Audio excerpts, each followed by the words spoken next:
चनार super league का आगाज 7-8-9 फरवरी को दुबई में होगा। चनार सुपर लीग ट्राफी ने 10,300 किलोमीटर के सफर का आगाज कर दिया। ट्राफी के सफर का मकसद कम्युनिटी के दरमियान इत्तेहाद को फरोग देना और माहौलियाती बेदारी को बढ़ाना है।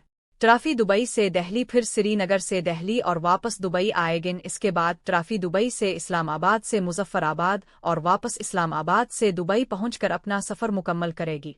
चनार लीग के बानी चेयरमैन राजा असद खालिद ने कहा कि चनार सुपर लीग के 7वें सीजन का ऑफिशियल गाना आइंदा इवेंट के दौरान रिलीज किया जाएगा, जिससे इवेंट में जोश और खुरूश बढ़ेगा, जिससे लीग की बढ़ती हुई मकबूलियत मजीद उजागर होगी।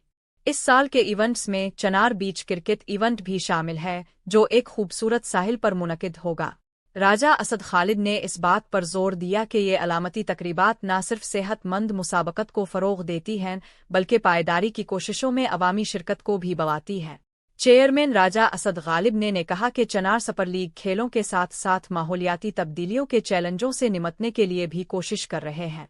रवा साल खेलों का मैदान भी सजेगा और दुबई के साहिल समंदर की सफाई के लिए खुसूसी मुहिम भी चलाई जाएगी और लोगों में माहौलियाती तब्दीलियों को देखते हुए प्लास्टिक बैग को कम अज कम करने के शऊर उजागर किया जाएगा और दुबई के ज़रखेज़ इलाकों में शजरकारी मुहिम का आगाज़ किया